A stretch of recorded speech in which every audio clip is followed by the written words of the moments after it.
Everybody, welcome to Take the Black Live, the show where myself, Dan Selke of WintersComing.net, and Mia Johnson of Fancenter.com talk about all things Game of Thrones, Song of Ice and Fire, fantasy, sci-fi, genre, fiction. Let's get to it. Mia, how are you? Woo! I am glad to be back after 2 weeks. Yes, we're glad to have you back. You were gone for 2 weeks in Germany. Very exciting. And while you were gone, let's just get right to it. Hello, everybody. Anybody saying hello? Hello to Lisa, Brittany, Julie, Sabrina. So glad to have you here today. I agree. All right. Let's get right into it. The Emmys happened. The 71st, I want to say. Yeah. Annual primetime Emmys. This was Game of Thrones' victory lap. This was their final season. Last shot, yeah. And I mean, they won Outstanding Drama Series, which is nice. I think they tied for like the most wins in that category ever with a couple other shows. Peter Dinklage won his 4th Outstanding Supporting Actor win. Yeah, Outstanding Supporting Actor in a Drama. But, they also won 10 Creative Arts Emmys, so 10 hairstyling costumes. Okay, yeah. But that's very important. But yes, I understand why it's just... I'm sorry, hairstylists of the world. Them. It's just hard to care about you as much. Yeah, especially when you have such a great, like, the face of the TV show, you know, for the most part is the cast. And yeah, I gotta say, those are the only 2 awards they won. Some of the big awards that we thought they would take home, they didn't. Yeah. And I want to work out our feelings about that. Ooh, I want to bring up Brittany's comment. She says, anyone else disappointed? None of our girls got Best Supporting Actress. Yeah, I am disappointed, Brittany. Definitely disappointed. That was the big one. Yeah. So this was Best Supporting Actress in a Drama. There were 6 nominees. 4 of them were from Game of Thrones. Over half. I'm not sure. I doubt that's ever happened before in the Emmys. Yeah, Lena Headey as Cersei, Sophie Turner as Sansa, Gwendolyn Christie as Brienne, Maisie Williams as Arya. None of them won. Yeah. It went to Julia Garner of Ozark, who I'm sure was very talented. Have you ever seen Ozark? I haven't. Which is interesting. I haven't. I watched like a couple episodes. Yeah. I don't remember them very well. I'm sure she's very talented. I just, I can't. Yeah, I really can believe out of that pool of great actresses that not a single person. I do, it's great that they were nominated. So that's, that's a thing on its own. But that to me was very much a shocker. It was. I mean, because you figure if there's enough enthusiasm to nominate 4 over half the category. Yeah, it's like, okay, well, then it's a done deal that one of the Game of Thrones ladies are going to get it. To carry it through. Yeah. And I mean, I wonder if could have been vote splitting. Would have been a thing that like, okay, we want Game of Thrones to win, but no one agrees on which person to vote for. Yeah, so it's like, well, just none of them at all. How about that's a fair compromise? And it's not. Which, by the way, might be lend some logic to HBO's strategy of not nominating all of them. If they're like, we were afraid this would happen. Now look what happened. Come on, give us a break. I was disappointed. I would have been happy with any of them winning. Although I will say, one silver lining. I was having a real problem deciding which one I wanted to win the most. Yeah. And now that none of them did, I guess that's out of my hands. Oops, not my problem anymore. Yeah, this is not a time where I want to play favorites. And so luckily, because I was away in Germany, the Emmys aired like at some random time at night. So I didn't even get to see it live. So just imagine like how I felt waking up and being like, oh, so that's how that went down. They did show like a picture of Maisie Williams in her seat. Yeah. Like doing a full on like. Yeah. Like really polite clap. Salty. No. She wasn't salty. Okay, she was smiling. Like she wasn't elated. Yeah. No, I believe that. I love how Maisie carries herself, so I do believe she handled it pretty well. But yeah, that one was a surprise. Yeah. I will admit. I didn't see that coming. I also saw Best Director too. Again, half the category was Game of Thrones directors. Half of them. 3 out of 6 for The Long Night, The Iron Throne, and Last of the Starks. Which, I mean, maybe we'd choose different episodes, but still, again, I would figure that if it's half of it, if there's enough enthusiasm to nominate all 3, wouldn't you think that this would carry it over? And Jason Bateman won for Ozark. Emmy voters love Ozark. Yeah, that's really bizarre to me. And I don't know, like, yeah, Which it again, is good. Nice show. It is good on their part that they got the nominations. And I think that, especially like for directing for some reason, because it just shows the show as a whole. Or whether, okay, so there were different directors though. Yeah, there nominated were for three each. different directors. Okay, right. For different episodes. And then the other three directors were from different shows. Yeah. To me, yeah, that's still this don't add up. I mean, again, I could put out vote splitting as a thing. Maybe people did different stuff. But that's kind of the only thing I can think of. Or there's another theory I have. Maybe they were all nominated kind of before the giant backlash happened, so they were on there. And people were like, ooh, we didn't like this, maybe we can. But they still voted it Best Drama, which is the top award of the night. Yeah. Oh, yeah. And I mean, and then Peter Dinklage won for something for the actor. He beat out Alfie Allen as Theon. He beat out Costa Waldo as Jamie. I mean, I think the Emmys work on inertia a lot of the time. Like, I think kind of you just vote for what you've been voting for. Yeah, stuff like that. I do think that happens. Just like playing it safe, which it's like, okay, but were you really paying attention? That's my question.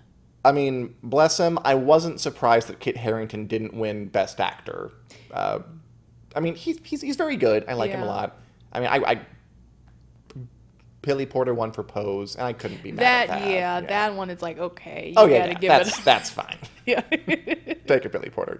You're good.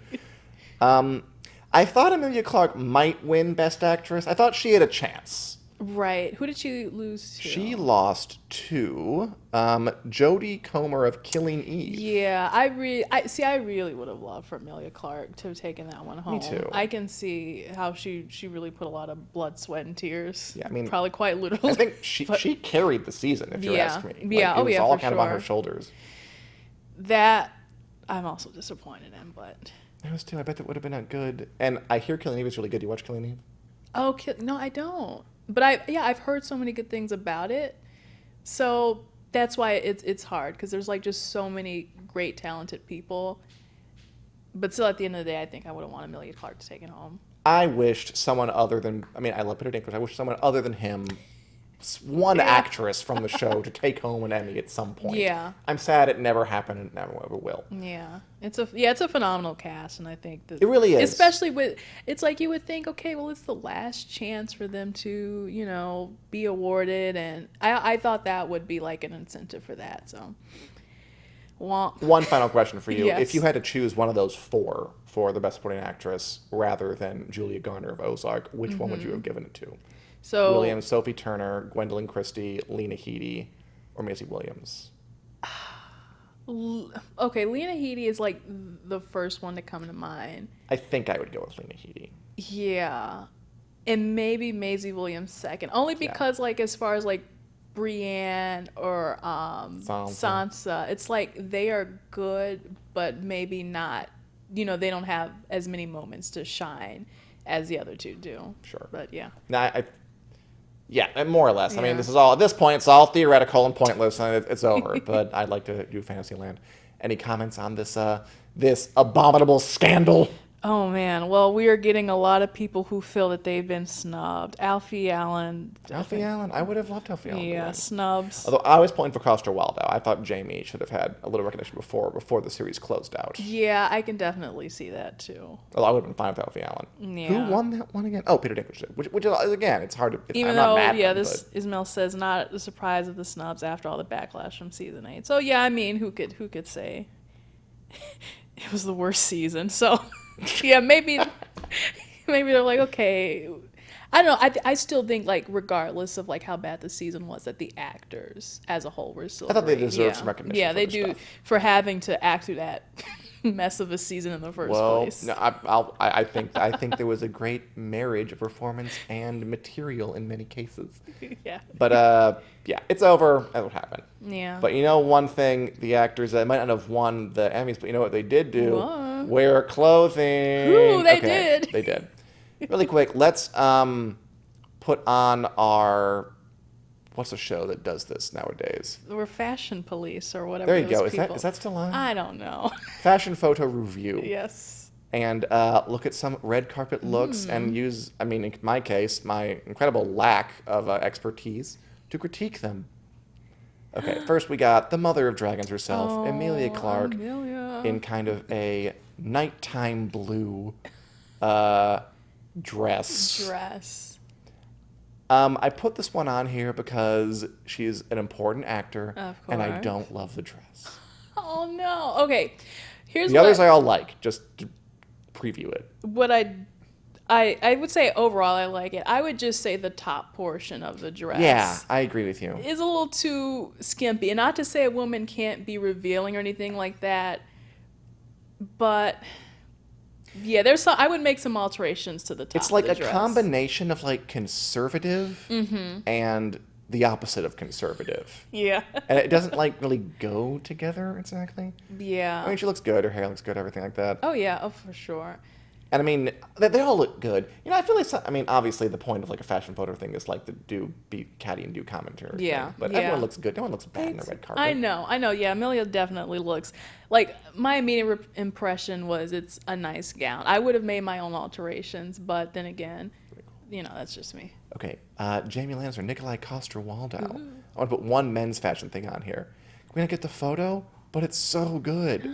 So, what I like about him is that he never like shows up in just like a suit, Look at him. like a black suit. Yeah. He always like does something kind of cool. I love a man who makes an effort to look good on the red carpet. Yeah, I do too. Like, and this kind of I'm thinking like he's a Lannister golden jacket. Yes. Very nice. For It's got like a honeycomb pattern. I always wish that he always comes like to do something a little different, which is always fun.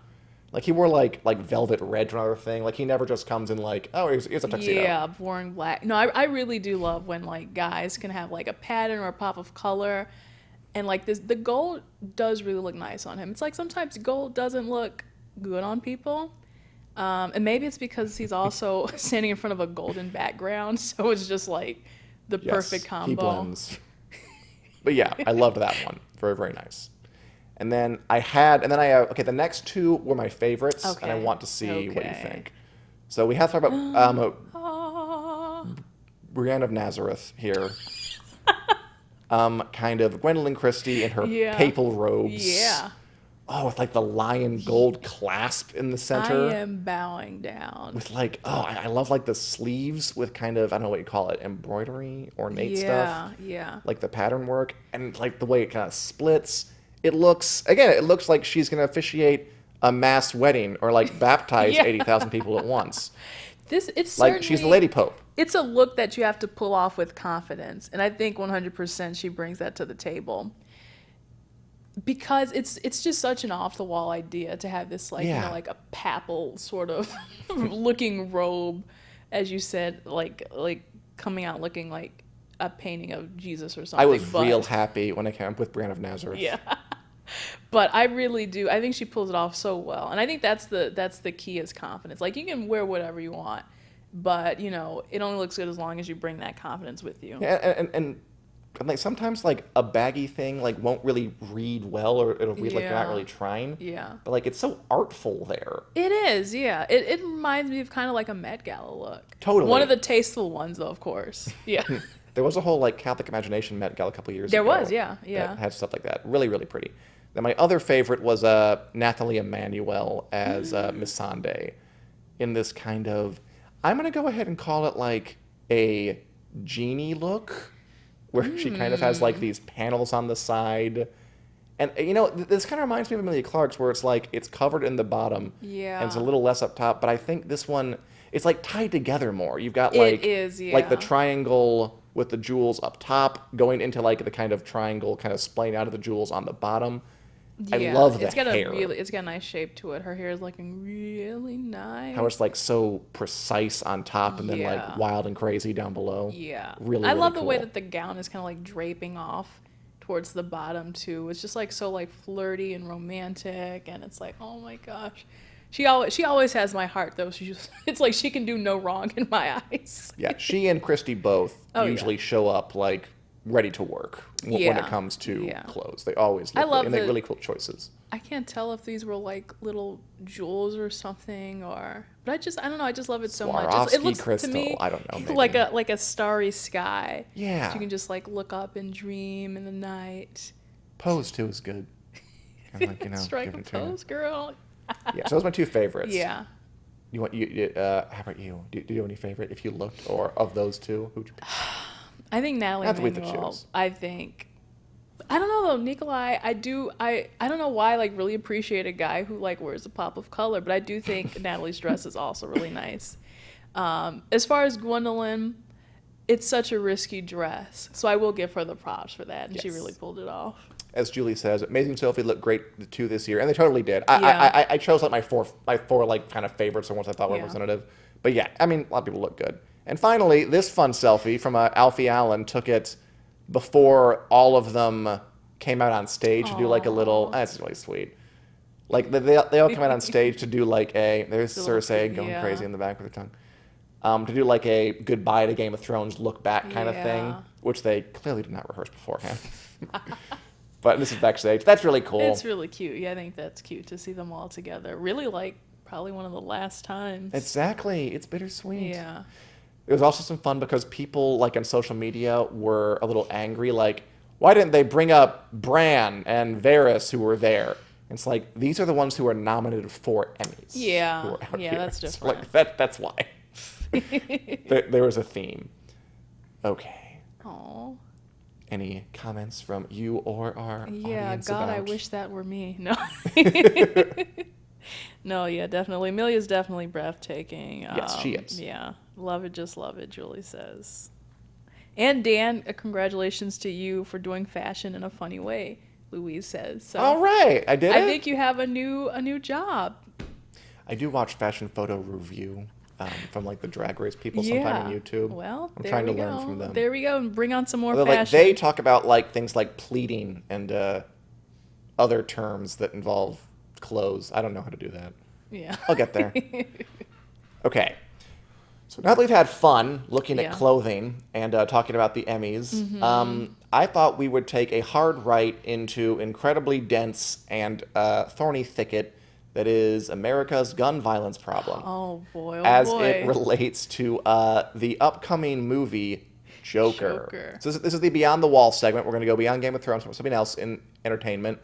If you haven't heard, there is a movie coming out called Joker, made by... Who makes the DC movies? Warner Bros? Warner Brothers. Yeah. Yep. Origin story for the Joker. You know, big popular Batman villain, clown with the crime, yada, yada, yada. Joaquin Phoenix is the Joker. There he is, a little makeup. And it looks pretty interesting, I think. It's like a very serious, gritty, down-to-earth take on a superhero universe. Yeah. Like, it's not going to be super heroics at all. It's modeling itself like after 1970s Martin Scorsese, Taxi Driver, Raging Bull era, like disaffected young man who is, you know, not accepted by society, so he turns to a darkness within himself. Yeah. And the reason there's a big controversy is because some people, including, very notably, survivors or family members of the victims of the Aurora mass shooting in 2012, are coming out and saying, and it's not just them, I've heard this critique a lot, like from critics, that they're worried that this movie is going to kind of romanticize the idea of the disaffected loner. And, you know, it's no secret this day and age, we kind of have a disaffected loner problem because it seems like a lot of this type of person are picking up guns, going to Walmarts or other public areas and committing these mass shootings. Yeah. So basically, like for example, here's a review from Entertainment Weekly by Leah Greenblatt. Says a movie with the message this one hammers home again and again, feels too volatile and frankly too scary to separate from the very real violence committed by young men like Joaquin Phoenix's Arthur Fleck in America almost every day. So the members of the Aurora shooting, they penned kind of a joint letter to Warner Bros. Basically asking, you know, for them to be responsible for what they're putting out there. And they wrote, the Aurora shooting, perpetuated by a socially isolated individual who felt wronged by society, has changed the course of our lives. When we learned that Warner Bros. Was releasing a movie called Joker that presented this character as a protagonist with a sympathetic origin story, it gave us pause. We want to be clear that we support your right to free speech and free expression, but as anybody who has seen a comic book movie can tell you, with great power comes great responsibility. That's why we're calling on you to use your massive platform and influence to join us in our fight to build safer communities. Keeping everyone safe should be a top corporate priority for Warner Brothers. basically asking, if you're going to put out a movie that, could risk... I mean, basically, the fear is that people will see this movie, see kind of the romantic portrayal of the Joker, this affected angry man, as someone who's going to turn into a criminal, and say, okay, I'm now inspired to go commit a mass shooting, is the fear that I've kind of seen build around the movie. Yeah. And then finally, before we talk about it, Warner Bros. Made its own statement. Gun violence in society is a critical issue, and we extend our deepest sympathy to all victims and families impacted by these tragedies. Our company has a long history of donating to victims of violence, including Aurora. In recent weeks, our parent company joined other business leaders to call on policymakers to enact bipartisan legislation to address this epidemic. At the same time, Warner Brothers believes that one of the functions of storytelling is to provoke difficult conversations around complex issues. Make no mistake, neither the fictional character Joker nor the film is an endorsement of real-world violence of any kind. It is not the intention of the film, the filmmakers, or the studio to hold this character up as a hero. So the question here, I think, is just what side do we think we fall on? Yeah. Like, do people have a point to, address something toward the studio that made this movie? Is that censorship, what they're doing? Or is this letter appropriate? Is this a good response to this and kind of activity? I definitely feel a certain way. And this is heavy, Yeah, by the it way, is. Yeah, so. yeah. And you know what? I think, first of all, I can't, discredit those people for feeling that way. It's impossible. It's a tragedy that, is really unimaginable. But I would say that maybe, just maybe, that they're viewing it from the wrong angle, or maybe they're not. Okay, well, what I should say is that I don't think that a movie about a villain is maybe so much glorifying him, whereas we're just looking at it through the wrong lens, because it's reminding me of the violent video games thing. That's where my mind went to. Right, I've played Call of Duty, and I've played all these random Grand Theft Auto games. And I've always been afraid of you. Yeah, basically. It's think about all these other violent movies about war and this and that. I think we're looking at it from the wrong angle. It might even be to teach a lesson, Joker, we don't end up like people like this. Joker is a villain, and that should be pretty clear. He's always been a villain in Batman history. So to think that it is glorifying that type of behavior, I don't think it's true. I think maybe someone... Or making it tragically romantic. It's really hard for me to wrap my... I feel like maybe I would have to see the movie to kind of Sure, which I plan on seeing, and I think it looks interesting. Oh, yeah, definitely. And I just think, to me, I think it takes a bit of common sense to know, hey... Yeah. Killing is wrong, shooting is wrong, hurting and harming somebody is wrong, and I think if that message isn't clear to you, then there's clearly other problems going on in the works, which might also add that maybe it's not us that we should be changing the media, but the lawmakers who should be changing gun rules and restrictions. Which, by the way, is and that's part of the reason I actually don't... I think the letter's a good idea, because... They're not asking Warner Brothers to not distribute the movie. Mm-hmm. They're saying, okay, as a corporation that makes violent movies, donate money to anti-gun groups. Yeah. They go to say we're not saying censor this. Mm-hmm. I think that's a decent idea. Yeah, just be smarter about how you're putting out the movie and giving or back. Or just if you're give back try to help effectuate actual change. Because I think you're right that the science is fairly clear at this point that movies, video games, look, there's really no correlation. There's not really connection. And the guy who's one of the people behind this group, of the feminist survivors, he was interviewed, and he did say look, that's what the science says, which I think is why in this letter they're not saying don't release the movie. Yeah. They're saying release the movie and also do what you can to help real change. Of course, yeah. Which I support. That, yeah, I can sense. totally get behind. At the same time, there is a theory. I watch a YouTuber named Lindsay Ellis who does kind of movie analysis, and she did a video about how sometimes there are certain movies where even if they are trying to send a message that something is bad, like the example she uses is American History X, which is a movie about neo-Nazism. And the message of that movie is definitely neo-Nazism is bad. It is a violent, hateful ideology and you shouldn't do it. But because the aesthetics of the movie are so kind of, sweeping and epic and cool looking, that it does, like, some neo-Nazis have co-opted it and, like, made it a symbol for their movement. Like, that kind of thing can happen. Okay, yeah. Same thing with kind of Fight Club, I feel like that happened with, like, back in my day 1,000 years ago when every college dorm had a Fight Club poster in it.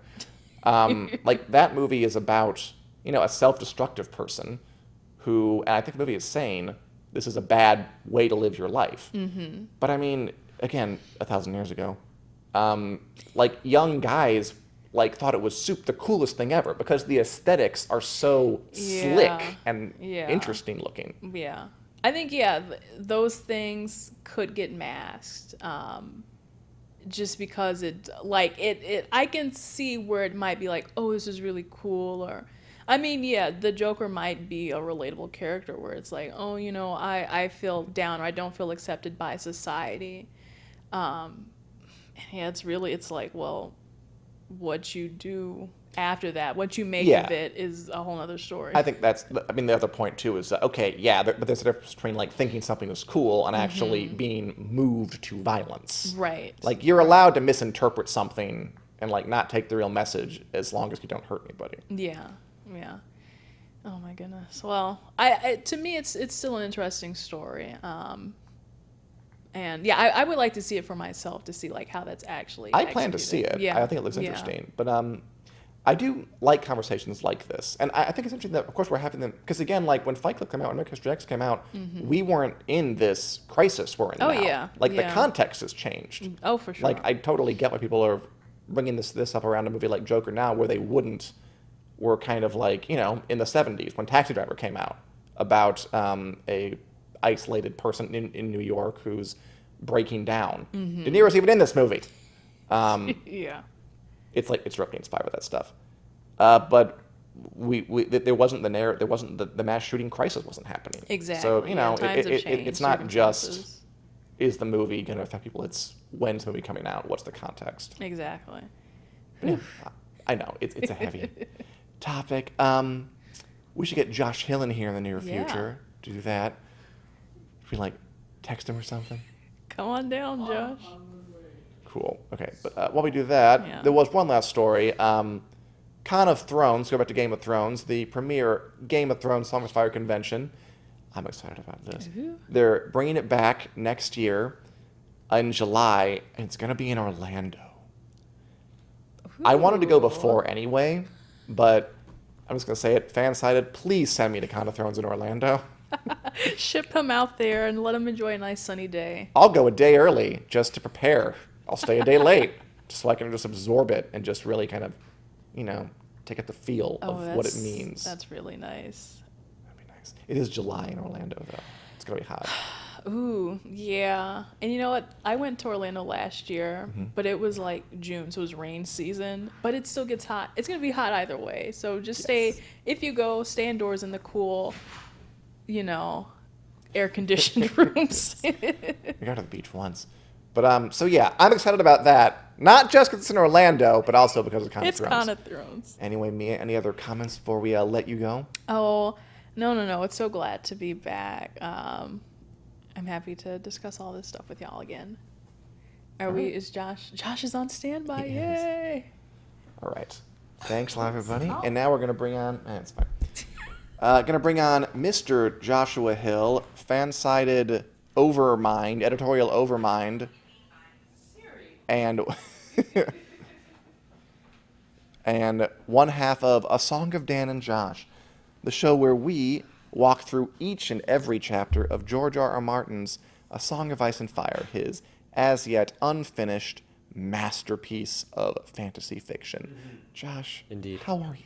I'm good. It feels weird only being on half the show now. Right, it's kind of you're here the last 2 weeks for the full kit and caboodle. I know. I said last week that I was on every week for a song of Dan and Josh, and Julie called me out and said in all caps most weeks, and I was like, okay, got you, Julie, loud and clear. I was going to mention that last week, but she just said hi to you, by the way. I forgot hi everybody and hi Julie. I was going to mention that last week, but it stuck with me all week. And I'm just going to mention it. I wrote it on a Post-it note and everything. There's also a comment on our YouTube page decrying you for just not knowing enough about a number of things. A great number of things. I didn't, no. I do enjoy the comments, though. Yeah, we love our commenters, especially the nice ones. Okay, anyway, we're here. Keep them coming. We are here to talk about Theon II, a saucy chapter of A Song of Ice and Fire. Otherwise known as Theon gets put in a box. It's amazing. He goes from 60 to 0 so quickly. I mean, and frankly, last time he was already going from 60 to 0. He revved himself up again. What goes on in this chapter, Josh? What stood out for me from this? Well, he unknowingly hits on his sister. This was so disgusting. It was brutal. Well, that's the thing. It goes from Theon being like, oh, and by the way, textbook Theon, I'm, swagger, and then he's just like, and it's not even admirable what he's doing. He's hitting on somebody who he didn't just hit on her. He comes hard. Yeah. These are not subtle. At a woman who is established she's in a face. Relationship. My ears can hear your laughter, and my has gone hard as a mast for you. This is what he says to a person he just met on the wharf. A pregnant lady too, no? The pregnant lady. Okay, he meets. By the way, the character's name in the show is Yara, but in the book it's Asha Greyjoy. Mm-hmm. They changed it because they didn't want to sound similar to Osha, the wild name. That's what, you don't like that? I don't know. It seems like I feel like people would be able to make the distinction.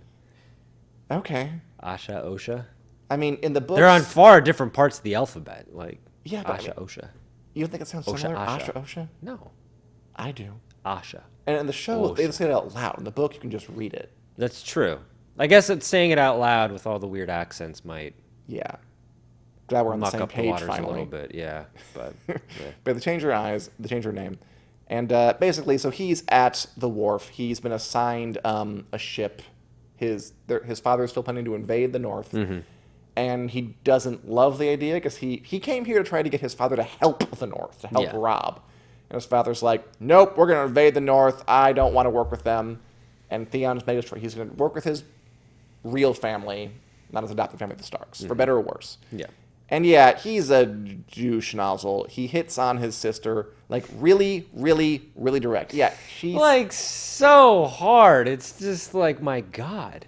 And then the tables turn, and she just totally eviscerates him at the feast. Why does she pretend to not know who he is? She says she's somebody named Ysgrid, a shipwright's wife. She's trolling. She says she's pregnant. She's trolling. It's amazing. It's an amazing troll job. Isn't there a line somewhere in the chapter where she's basically like, I liked you better or something when you were Ygritte or Ysgrid, and she's like, I liked you better when you were a kid. Yes, that's the last I liked you better when you were a dweeb. So, I mean, she's trolling. She is. And it also is encompasses how Theon goes from this character. He is this character who thinks he is so much more important and so much cooler than he actually is. And at every single turn, he just gets cut down, immediately. The back half of it. It's kind stunning. It's almost admirable the way he seems to maintain this level of ridiculous confidence, even though he's getting every signal that time. he's not nearly as cool as he thinks he is. No. That happened last chapter too. It did. He came to the Iron Islands all cocksure. Sorry, and then his dad said, you're not dressed right. You didn't steal this. You never killed anybody. You've been gone forever. You're a jerk. We're not going to help Robb. We're going to invade the north. And he's like, but now at the beginning of this one, he's back to being Theon again. And then right back down. And then he gets cut down again. Totally gets put how in many check. times is it going to take? It is. And actually, we know how many times. It'll finally stick when he gets his penis cut off. Yes. R.I.P. Yes, R.I.P. Theon's penis. I mean, to me, the incest stuff, it's so creepy because it's so aggressive. It's not just lust. He actually starts to become at one point it feels like he's almost falling in love. He's like, where is this wench been all my life? He liked the way she walked. There was a boldness to it. Part saunter and part sway that suggested she would be just as bold beneath the blankets. Oh, God, why am I reading this? Poor Theon. You guys had the Joker conversation earlier in the show. Is Theon like an OG incel character here? Because he has kind of the same This qualities. is the time when this kind of thing is very, very rewarded. But I mean, like, if we're talking, like, the Joker and that kind of move, that's a representation of that. Like, Theon definitely has, who's those the incel qualities. in Song of Ice and Fire? I don't know. Lancel, maybe? I'm not sure there really is one. I don't know. I feel maybe like no, because I kind of feel like in this world, like the incel worldview is one that kind of is very mainstream. No, yeah. Like, you're supposed to be able to marry multiple women and to just kind of have everyone you want and have a state-sponsored girlfriend and get married off to somebody. Mm-hmm. Like, incels will do very well in the world of A Song of Fire, especially on the Iron Islands, where things are even worse. Theon doesn't. That's the point. Like, Theon gets cut down. Theon has some problems. So they walk through, and she says, I wanted to see who you were first, and I did. And yeah, I do love how completely flabbergasted he is. Although, you know what? To his credit, he does feel horrible about it. He groaned. He could not have possibly made a bit more appalling fool of himself, which is just, oh my God. It's embarrassing. It's very embarrassing. It's so rough. And again, just like the flagrancy of it. Like when they're on the horse together, he's like groping her. He like, just goes all in. And then she's like, guess what, pal? I love how confident she is too. Like, and how she clearly, like, she knows. She's saying hi. She's got him. She knows she has him, and she's like, "You just wait for the payoff." And then she gets the payoff, and everybody's like, "Hey, Usha," and he's like, "What?" I also like how they immediately go into brother sister mode after it's revealed. Like they're at the feast, and he's like, "Why didn't you tell me? It's a jerk." That was a little alarming. I was like, "Oh, now we're just cool." Like, and they weren't cool. He was mad at her, but he was mad at her in like a kind of petulant way. It definitely took on a brother-sister relationship at that point. I was like, all right. I mean, there's one description where they're at the feast, and they're like seated on like opposite sides of his father's chair, and he's like leaning back, going like, "Hey, why are you like you asshole, or stupid?" And they're like hissing at each other throughout the bits, and it did seem very like sibling squabble to me. It was, which is like a complete 180 from where we were before. Maybe like they did know each other as kids, I guess. Yeah, it's a disturbing bit. It was a disturbing bit. Asha was like 2 seconds away from being like, I went way too deep undercover on this one. Mistakes have been made. Mistakes. Yeah, they luckily didn't get that far. So that's not the only way that Theon is humiliated and put down during the feast. The last part of it is they're at Pike, and his dad's having a big feast for all his people. And on top of coming on to his sister and being kind of rebuffed in the most embarrassing possible way, he is again kind of just made to feel very small at this thing. Like, I like the bit where, I liked this bit, where they're all kind of showing off like the trophies of the people they've killed. Because remember, Ironborn culture is very, very posturing and aggressive and macho. Yeah. And Theon, again, like, he grew up with the Starks who are a little more sane. He just grew on killing people. But he has like this moment of like envy. Like, why don't I have a dead tooth around my neck? Where it's like, I might have taken something off that wildling I killed to save Bran Stark, but he had nothing worth the taking. That's my cursed luck. I kill the poor. Which is pretty funny.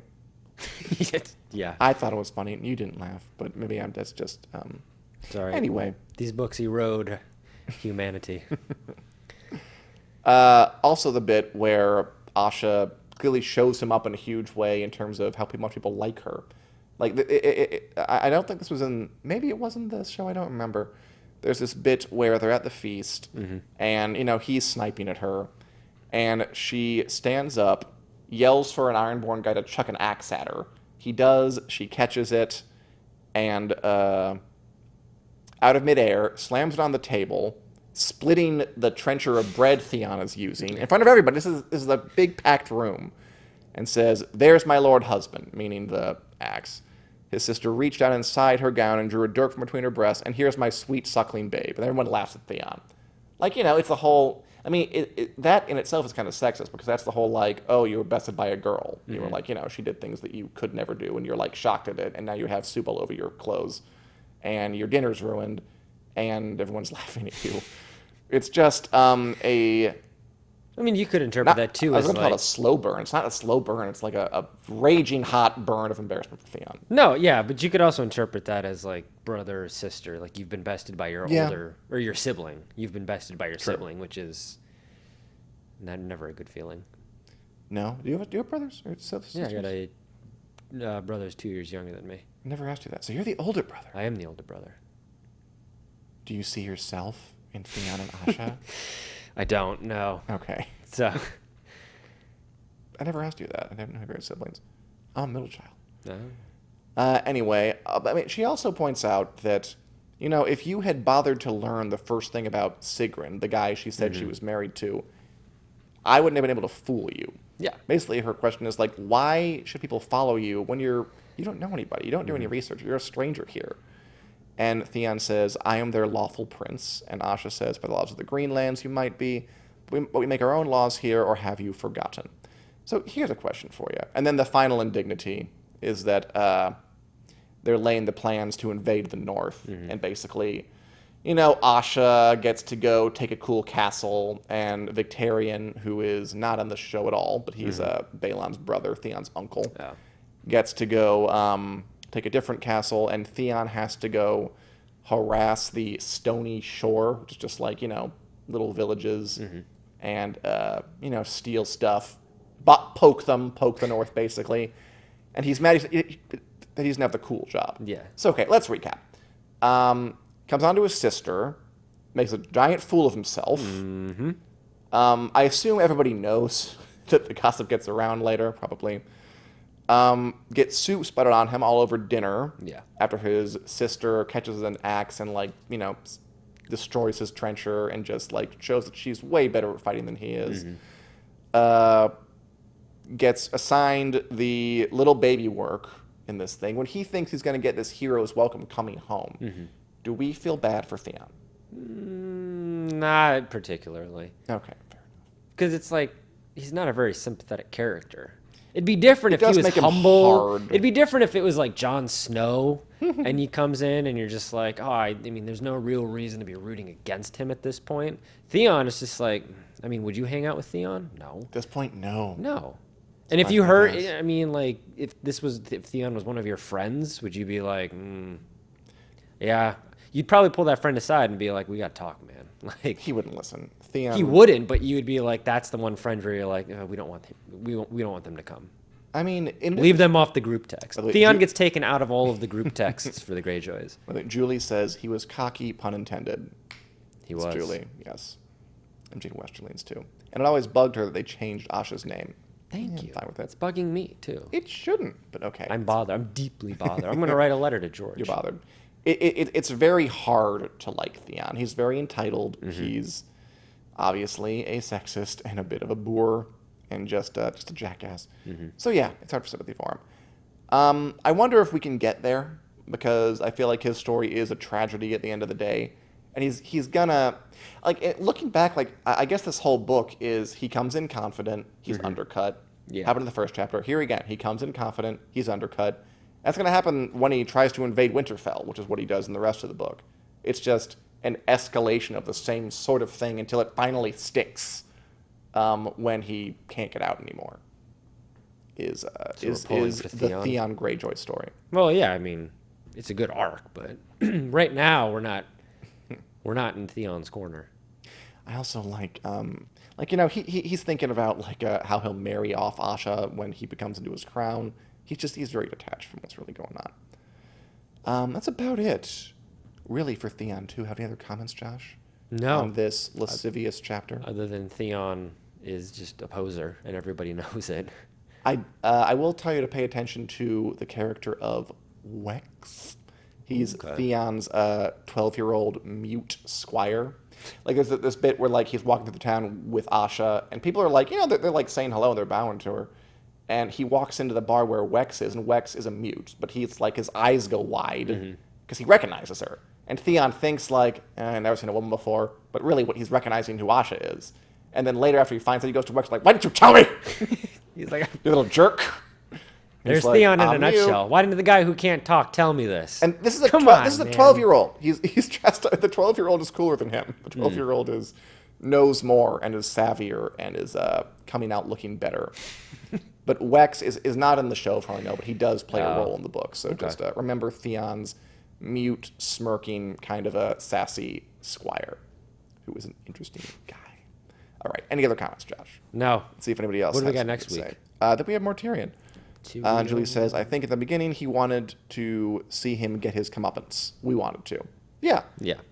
Which, again, is also another, I think, technique Martin uses, where he gives you what you want, but, like, way too much of it. Like, you want Theon to get his comeuppance, but then by the time that, like, oh, he's going to get tortured that much? No, it's okay.